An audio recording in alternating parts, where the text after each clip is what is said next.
السلام علیکم ورحمۃ اللہ وبرکاتہ۔ امید کرتا ہوں کہ ناظرین آپ سب خیریت سے ہوں گے، وافیت ہوں گے۔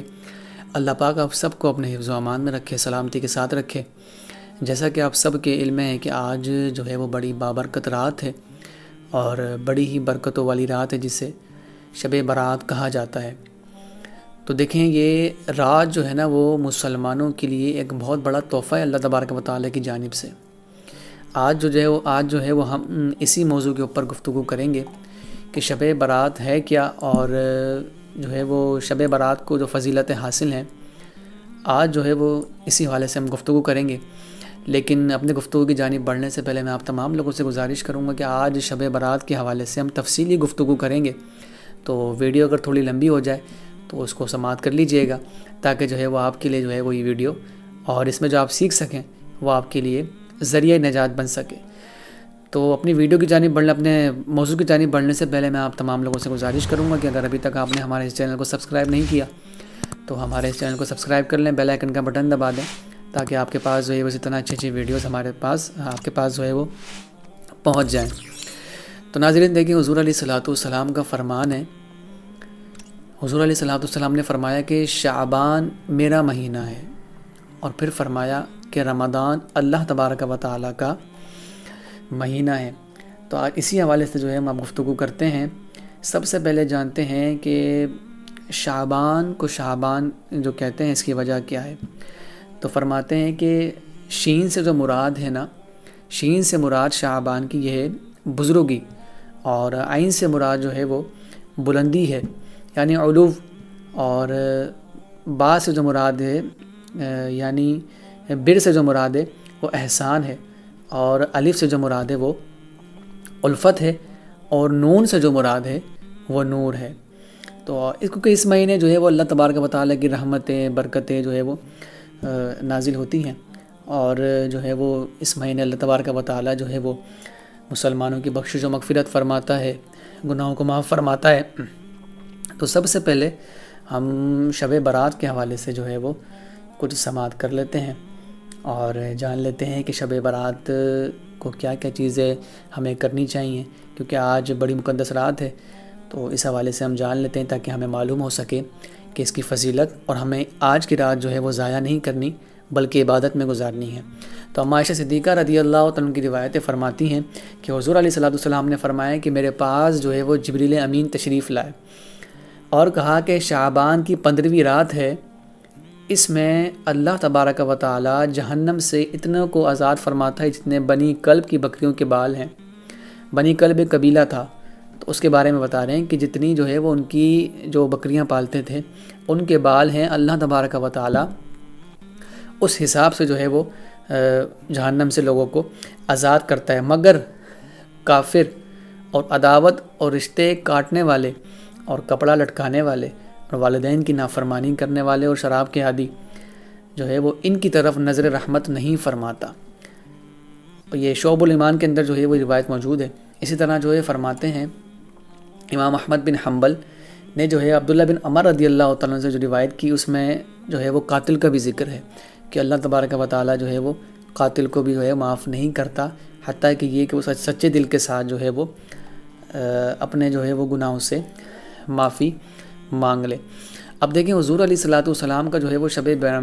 برات کی رات جو ہے وہ بڑا خاص اہتمام ہوا کرتا تھا نمازوں کے حوالے سے، وظائف کے حوالے سے، اور آپ علیہ الصلوۃ والسلام جو ہے وہ اس رات کو جو ہے وہ عبادت میں گزارا کرتے تھے۔ تو ایک روایت ہم اور سن لیتے ہیں، سیدنا مولا کائنات علی المرتضیٰ رضی اللہ عنہ سے مروی ہے کہ نبی کریم رؤوف الرحیم صلی اللہ علیہ وسلم نے ارشاد فرمایا، جو ہے وہ آپ نے فرمایا کہ جب 15 شعبان کی رات آئے تو اس میں قیام یعنی عبادت کرو اور دن میں روزے رکھو، بے شک اللہ تبارک و تعالیٰ غروب آفتاب سے آسمان دنیا پر خاص تجلی فرماتا ہے اور کہتا ہے کہ ہے کوئی مجھ سے مغفرت طلب کرنے والا کہ اسے بخش دوں، ہے کوئی روزی طلب کرنے والا کہ اس کو روزی عطا کی جائے، ہے کوئی مصیبت زدہ کہ جو ہے وہ اس کی مصیبت کو، اس کی تکلیف کو جو ہے وہ دور کیا جائے، اور یہاں تک کہ جو ہے وہ فجر ہو جاتی ہے۔ ساری رات یہ اللہ تبارک و تعالیٰ کی جانب سے ندا دی جاتی ہے اپنے بندوں کو کہ اس آج کی رات کو جو ہے جو مانگ سکتے ہو رب سے مانگو، اللہ پاک تم کو جو ہے وہ عطا کرے گا۔ اسی طرح شب بارات میں اعمال نامے بھی تبدیل ہوتے ہیں، جیسا کہ آپ سب بھی جانتے ہوں گے، ہمارے عمومی طور پر جو ہے وہ لوگ اس بات کو جانتے ہیں کہ 14 شعبان کو جو ہے وہ نامہ اعمال بند کر دیا جاتا ہے اور 15 شعبان کو جو ہے وہ نیا نامہ اعمال کھولا جاتا ہے۔ تو فرماتے ہیں کہ شب برات میں جو ہے وہ نامہ اعمال تبدیل ہوتے ہیں، لہٰذا ممکن ہو تو 14 شعبان کو بھی روزہ رکھ لیا جائے، تاکہ جب نامہ اعمال ہمارا بند ہو تو اس میں آخری بات یہ لکھی ہو کہ بھئی فلانا بندہ جو بندہ ہے اس نے جو ہے وہ آخری وقت روزہ رکھا تھا۔ اسی طرح جب 15 شعبان لگ جائے تو اس میں بھی جو ہے وہ روزہ رکھ لے، تاکہ جب نیا نامہ اعمال کھلے تو اس کے بعد جو اس میں جو یہ لکھا جائے کہ اس نے سب سے پہلے جو نیکی کی وہ اس نے جو ہے وہ روزہ رکھا تھا۔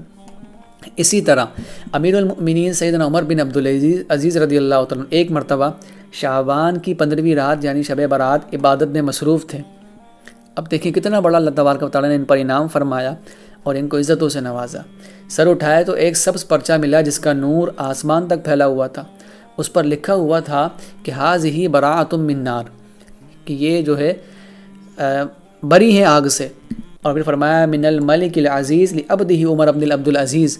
یعنی کہ یہ عمر عبدالعزیز جو ہیں وہ ان کو یہ پروانہ دے دیا گیا، ان کو یہ خوشخبری سنا دی گئی کہ یہ جہنم سے جو ہے وہ آزاد ہیں۔ تو دیکھیں یہ اللہ تبارک و تعالیٰ کے نیک بندے ہوا کرتے تھے اور صدق کے دل کے ساتھ جو ہے وہ عبادت کیا کرتے تھے، اللہ پاک کو راضی رکھنے والے کام کیا کرتے تھے۔ اچھا، سب سے پہلے ہم یہ جان لیتے ہیں کہ 6 نوافل جو پڑھے جاتے ہیں اس حوالے سے جو ہے وہ اس کی کیا ترتیب ہے، کیا سیٹنگ ہے، اس کو ہم جو ہے ملاحظہ کر لیتے ہیں۔ تو معمولات اولیاء کرام سے ہے کہ مغرب کی فرض اور سنت وغیرہ کے بعد 6 رکعت نوافل 2 رکعت کر کے ادا کیے جائیں۔ پہلی 2 رکعتوں سے پہلے یہ نیت کی جائے کہ یا اللہ اس 2 رکعتوں کی برکت سے مجھے درازی عمر بالخیر عطا فرما، یعنی اپنی عمر کی درازگی کے لیے، لمبی عمر کے لیے جو ہے وہ دعا کی جائے۔ دوسری 2 رکعتوں میں یہ نیت فرمائی جائے کہ یا اللہ 2 رکعتوں کی برکت سے بلاؤں سے مجھے حفاظت جو ہے وہ میری حفاظت فرما۔ پھر تیسری 2 رکعتوں کے اندر یہ نیت کی جائے کہ یا اللہ ان 2 رکعتوں کی برکت سے مجھے اپنے سوا کسی کا محتاج نہ کرنا۔ ان 6 رکعتوں کے بعد جو چاہے وہ صورتیں پڑھ سکتے ہیں، چاہے تو ہر رکعت میں سورہ فاتحہ کے بعد 3 بار سورہ اخلاص پڑھ لیجئے، ہر 2 رکعت کے بعد 21 بار قل هو اللہ پوری صورت یا 1 بار سورہ یاسین پڑھ لیں، بلکہ ہو سکے تو دونوں ہی پڑھ لیجئے۔ یہ بھی ہو سکتا ہے کہ کوئی ایک اسلامی بھائی بلند آواز سے جو ہے وہ یاسین شریف پڑھے اور دوسرے خاموشی سے خوب کان لگا کر سنیں۔ اس میں یہ خیال ہے کہ سننے والا اس دوران زبان سے یاسین شریف بلکہ کچھ بھی نہ پڑھے اور مسئلہ خوب یاد رکھے کہ جب قرآن کریم بلند آواز سے پڑھا جائے تو اس کو خاموشی کے ساتھ سننا ہر مسلمان پر ضروری ہے۔ اور اس کے بعد جو ہے وہ دعائے نصف شعبان اس کا بھی اہتمام کریں کہ اس کی بھی بڑی برکتیں ہیں۔ اچھا، یہ سوال یہ پیدا ہوتا ہے کہ بیری کے پتوں سے جو ہے وہ آج کی رات جو نہایا جاتا ہے اس کی کیا وجہ ہے؟ تو فرماتے ہیں کہ بیری کے پتوں سے نہانے سے سال بھر جو ہے وہ بندہ جادو سے محفوظ رہتا ہے، کیونکہ بیری کے پتے جو ہیں وہ جادو کے توڑ کے لیے جو ہے وہ استعمال ہوتے ہیں۔ اسی طرح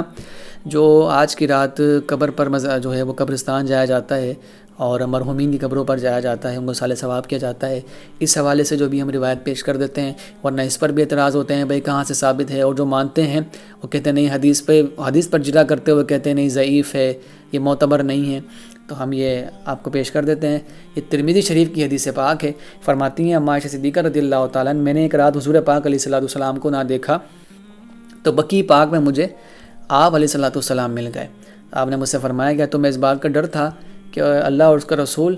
تمہاری حق تلفی کریں گے؟ میں نے عرض کی یا رسول اللہ، میں نے خیال کیا تھا کہ شاید آپ جو ہے وہ ازواج مطہرات میں سے کسی کے پاس تشریف لے گئے ہوں گے۔ تو فرمایا بے شک شعبان کی 15ویں رات آسمان دنیا پر تجلی فرماتا ہے، بس قبیلہ بنی کلب کی بکریوں سے بھی، بالوں سے بھی زیادہ گناہ گاروں کو بخش دیتا ہے اللہ تبارک و تعالی۔ تو آج کی رات جو ہے وہ اپنے مرحومین کو بھی یاد رکھیں، سال ثواب کا اہتمام کریں، قبرستان بھی جائیں اور اس رات کو جتنا ہو سکے نا آپ عبادتوں میں گزاریں، اللہ تبارک و تعالیٰ کی یاد میں گزاریں۔ اسی طرح جو ہے وہ محافل کا انعقاد کریں اور جہاں جہاں محافلیں ہوتی ہیں آج کی رات اس میں شرکت کریں، خود بھی جائیں، دوست احباب کو بھی لے کے جائیں۔ اسی طرح جو ہے وہ چند اور روایتیں میں آپ کے سامنے جو ہے قبرستان کے حوالے سے پیش کر دیتا ہوں کہ حضور علیہ السلام کا واضح فرمان ہے کہ میں نے تم کو زیارت قبور سے منع کیا۔ یہ ابن ماجہ کی روایت ہے اور پھر فرماتے ہیں اب تم قبروں کی زیارت کرو کہ وہ دنیا میں بے رغبتی کا سبب ہے اور آخرت کی یاد دلاتا ہے. یعنی قبرستان جاؤ، قبروں کو دیکھو تاکہ تمہارے دل میں جو ہے وہ یہ چیز پیدا ہو کہ ہم نے بھی مر کر جو ہے وہ قبر میں ہی آنا ہے، کہیں اور نہیں جانا. اسی طرح جو ہے وہ ایک روایت اور پیش کر دیتا ہوں. فتاوی عالمگیری کے اندر فرماتے ہیں قبرستان میں اس طرح کھڑے ہوں کہ قبلے کی طرف پیٹھ اور قبر والوں کے چہرے کی طرف منہ ہو. اس کے بعد کہیں السلام علیکم یا اہل القبور یغفر اللہ لنا ولکم، کہ اے قبر والو اللہ تبارک و تعالی تمہاری مغفرت فرمائے اور ہماری مغفرت فرمائے. اس طرح جو ہے وہ اپنا جو ہے وہ سلام پیش کر دیں. تو آج کی رات جو ہے وہ یہ اعمال ہیں کرنے والے. اس کو کرنے سے یقیناً ہم اللہ تبارک و تعالی سے یہ گمان کرتے ہیں، یقین رکھتے ہیں کہ اللہ پاک ہم سب کی جو ہے وہ آج کی رات مغفرت فرمائے. اور دیکھیں آپسی تعلقات جو ہیں وہ اس کو بہتر بنائیں. آج کی رات جن کے اندر درمیان میں کوئی رنجشیں تھیں، رشتہ داروں میں، دوست احباب کے اندر، تو جوڑنے والی کریں، ملانے والی کریں، کیونکہ اسلام محبت کا طرز دیتا ہے، ملاتا ہے اور عداوتیں ختم کرتا ہے، بغض ختم کرتا ہے، نفرتیں ختم کرتا ہے، پیار پیدا کرتا ہے، محبت پیدا کرتا ہے. تو آج کی رات تو ویسے ہی یہی پیغام دیتی ہے. تو آج کی رات جو ہے وہ اس کا خاص خیال رکھیں. اللہ پاک ہم سب کو آج کی برکت عطا فرمائے، ہم سب کو حضور علیہ الصلوۃ والسلام کا حقیقی غلام بنائے، اور آج کی رات ہم سب کی جو ہے وہ بلا حساب بخشش و مغفرت فرمائے. ناظرین انشاءاللہ پھر ایک نئی ویڈیو کے ساتھ آپ سے ملاقات ہوگی. تب تک کے لیے اجازت دیں. السلام علیکم ورحمۃ اللہ وبرکاتہ.